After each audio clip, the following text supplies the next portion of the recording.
Benny, ça suffit.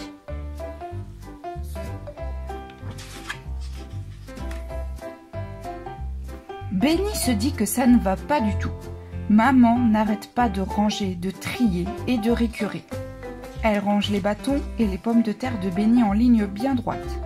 Benny n'est pas d'accord. « Dis donc, Benny !» proteste maman. Elle essaie de laver Benny dans un baquet, mais Benny n'est pas d'accord. « Dis donc, Benny !» crie maman. Et maintenant, elle voudrait mettre son pimpin dans la machine à laver. Elle trouve qu'il est trop sale. Mais le pimpin n'est pas sale du tout. Benny voudrait qu'il le soit beaucoup plus. « Benny, ça suffit !» gronde maman. Alors, Benny décide qu'il en a assez. Impossible de vivre dans cette maison. Il prend son pimpin et s'en va. Mais où vont-ils vivre? Et s'ils s'installaient dans le kiosque du marchand de hot-dog? Pouvons-nous habiter ici? Nous n'avons pas de maison, dit Benny. Ah non! Pour qui me prends-tu? Répond le marchand. Ils se remettent en route.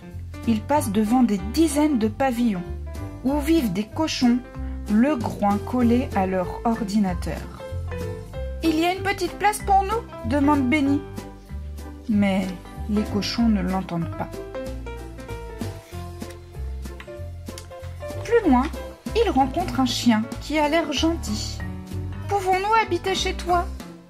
Le chien sort son portable et téléphone à sa femme. « Est-ce que Benny peut venir habiter chez nous avec son pimpin ?»« Jamais de la vie !» répond la femme du chien. Alors, Benny comprend qu'il n'a plus qu'à se creuser un abri quelque part. Derrière une petite cabane, il y a un pré couvert de fleurs rouges et blanches. Pendant que Benny travaille, le pimpin se repose. Ça, c'est un trou, et confortable en plus. Pimpin, viens l'essayer, dit Benny. C'est super! Au moment où Benny installe son pimpin dans le trou, un vieux bonhomme sort comme un fou de la cabane. C'est le propriétaire du pré. « Va-t'en ou je t'arrache la queue !» hurle-t-il. Benny a très peur. Il se sauve à toute vitesse. Il ne s'arrête que devant le marchand de hot-dog. Et là, il se souvient que son pimpin est resté dans le trou. Oh, zut! Il faut qu'il y retourne pour le récupérer. Il entre dans le pré sur la pointe des pattes pour éviter que l'affreux bonhomme lui arrache la queue. C'est terrible, il n'y a plus de trou. Oh, quelqu'un l'a comblé avec de la terre. Et son pimpin qui doit être tout au fond là-dessous. Il faut qu'il le déterre. Pourvu que le bonhomme ne vienne pas lui arracher la queue. Que la vie est dure. Si seulement il y avait une maison et sa maman. Mais il les a, bien sûr. Et autant de bâtons et de pommes de terre qu'il veut. À l'instant où il se remet à creuser, la tête du terrible bonhomme apparaît à la porte de la cabane. Benny saute dans un buisson. Oh, et qui voit-il?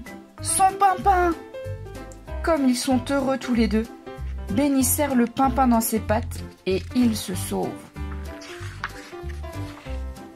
À présent, le pimpin est vraiment sale.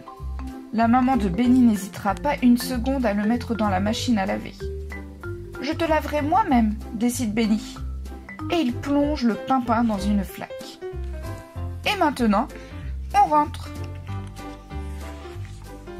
« Dis donc, Benny, tu as donné le bain au pimpin ?» dit maman.